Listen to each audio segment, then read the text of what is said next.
Okay, so if you wanted to completely cripple the modern global economy, you wouldn't need to, launch thousands of missiles or hack into global financial systems or even shut down the internet. Actually, all you'd really need to do is block a single, incredibly narrow strip of water in Southeast Asia. Welcome to this explainer. You see, across the globe, our maritime trade routes act kind of like these vibrant neon arteries. And the crazy thing is, they almost all converge and knot together at one single, super tight gap between the Indonesian island of Sumatra and the Malay Peninsula. This is the Strait of Malacca, and it's absolutely, without a doubt, the most vital maritime choke point on planet Earth. Okay, let's dive into this. To really understand why this matters to you and me, just think about this number, 90,000. That is the astonishing number of vessels that pass through this strait every single year. I mean, we are talking about roughly 25% of all global maritime trade and nearly 40% of all global trade overall, just flowing through this one specific area. So the device you're watching this on right now, the clothes you're wearing, the fuel in your car, there is a massively high probability that the materials for those everyday items literally sailed right through this exact corridor. It's quite literally the primary throat of global commerce. But here's where things get really intense. This immense global responsibility rests on a remarkably fragile geographical reality. When you get closer to the Singapore Strait, you enter what's called the Phillips Channel. And right here, the navigable lane shrinks down to an unbelievably tight 1.7 miles. That's just under 3 kilometers. Think about that for a second. You have these massive, modern, mega container ships, some of them are carrying tens of thousands of shipping containers, squeezing through this tiny space. It's literally like a giant, high-stakes traffic funnel.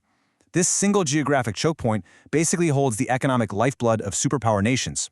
Which brings us to the biggest player affected by this bottleneck. Part 1. China's Malacca Dilemma and their energy vulnerability.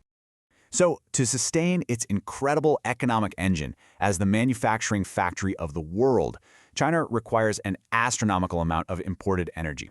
After its rapid economic growth in the late 20th century, China actually flipped from being a net oil exporter to a net oil importer back in 1993. And since then, its demand for crude oil and natural gas has just absolutely skyrocketed, making it highly reliant on foreign oil supplies, mostly from the Middle East and Africa. Now, what's really interesting about this slide is the sheer scale of the vulnerability it creates. Roughly 80% of China's maritime oil imports must travel directly through that terrifyingly narrow 2-kilometer gap we just talked about. And you might be asking yourself, well, why not just sail around it? Well, the alternative routes are frankly incredibly flawed. The Sunda Strait has these crazy strong tidal currents, and it's just way too shallow for megatankers. Going through the Lombok Strait, that makes the journey substantially longer and significantly more expensive. And the Northern Sea route is seasonal and really underdeveloped. So yeah, there is no easy detour here. And this terrifying reality, it isn't some highly guarded secret. The Chinese leadership openly acknowledges it. In fact, the term Malacca Dilemma was actually coined back in 2003 by then-leader Hu Jintao. It's a phrase that perfectly captures the anxiety of a modern superpower, waking up to the fact that its entire economic survival, its domestic stability, its manufacturing capability, its energy grid, depends almost entirely on a highly vulnerable waterway that it doesn't even physically control. It's just a profound strategic vulnerability. Part 2, the geopolitical cage, and being surrounded by actors. And that right there brings us to the absolute core of the issue. The dilemma isn't just about heavy commercial shipping traffic or pirates or shallow waters. Not at all. It is fundamentally about the geopolitical and military control of the strait's entry and exit points. The entire 500-mile length of this strait is completely surrounded by geopolitical actors who, if a crisis were to break out, have the capability to just close the gate. For instance, guarding the western mouth of the strait out in the Indian Ocean, you have the Andaman and Nicobar Islands, which is an archipelago belonging to India. New Delhi has significantly expanded its naval and radar footprint there, effectively turning these islands into a heavily militarized forward operating base.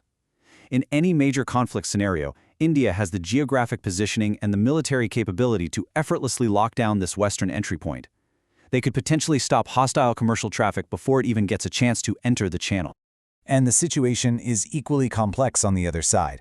The eastern anchor is Singapore, this hyper-wealthy city-state that basically built its phenomenal success on managing this exact bottleneck. They host the Changi Naval Base, which is specifically engineered to support huge foreign warships, including United States aircraft carriers.